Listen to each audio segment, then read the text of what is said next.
안녕하세요. 밝은빛 한의원 최동화 원장입니다. 바로 이야기를 시작하겠습니다. 70대 어르신인 A 어머님은 배가 많이 아픕니다.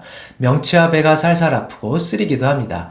병원에서 검사를 해보았지만 특별한 이상이 없고 약을 먹어보았지만 잘 낫지 않았습니다. 배가 아픈 지도 1년 정도가 되어갑니다. 처음에 시작된 것이 짜장면을 먹고 체했는데 그때부터 시작된 것 같습니다. 느끼는 것은 밥을 먹으면 배가 더 아픕니다. 그럴 때는 머리도 아프고 어지럽습니다. 또 느끼는 것은 밥을 안 먹고 속이 비고 허기가 져도 배가 아픕니다. 쓰리기도 합니다. 그리고 A 어머님은 변비가 좀 심해서 3, 4일에 한 번 대변을 보고 변이 좀 된 편입니다. 자녀들은 어머니께서 이렇게 계속 지내셔야 하나, 앞으로 어떻게 해야 하나 하는 생각이 듭니다. 자, 예를 들어 보았습니다. 실제 한의원에 오셨던 분의 예입니다. 이렇게 만성적인 복통을 호소하지만 검사를 해도 특별한 이상이 없고 잘 낫지 않는 경우가 있습니다. 이런 경우에도 좋은 효과를 기대할 수 있는 경우들이 많이 있습니다. A 어머님은 처음에 짜장면을 먹고 체한 이후로 복통이 시작된 것 같다고 합니다.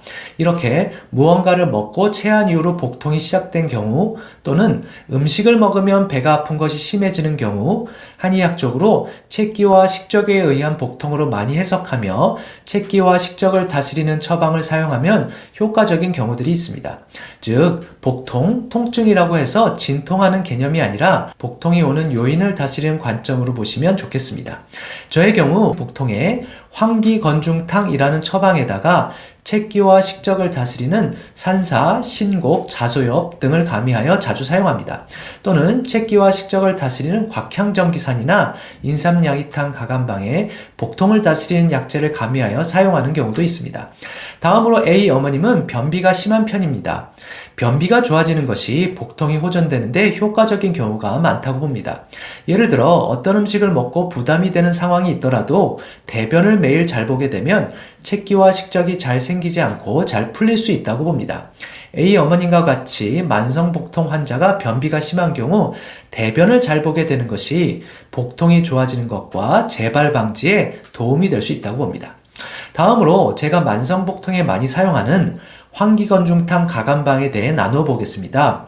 황기건중탕은 백작약, 황기, 계지, 자감초, 생강, 대추, 교위로 구성되며 저는 여기에 체기와 식적을 다스리는 산사, 신곡, 자소엽 등을 가미하여 많이 사용합니다.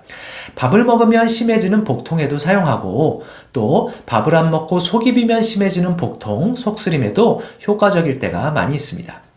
이 처방에 가장 많은 양이 들어간 약재는 백작약으로 백작약은 한의학에서 복통을 다스릴 때 사용하는 대표적인 약재 중 하나입니다. 백작약은 음을 보하며 대변을 부드럽게 하는 효과가 있어 변비를 다스림에도 도움이 될 수 있겠습니다. 그리고 처방에 들어있는 계지는 찬 것을 따뜻하게 하는 의미가 있어 배가 차서 오는 복통을 다스림에 도움이 될 수 있습니다. 자, 오늘은 검사에도 이상 없고 잘 낫지 않는 만성 복통의 치료에 대한 이야기를 나누어 보았습니다. 감사합니다.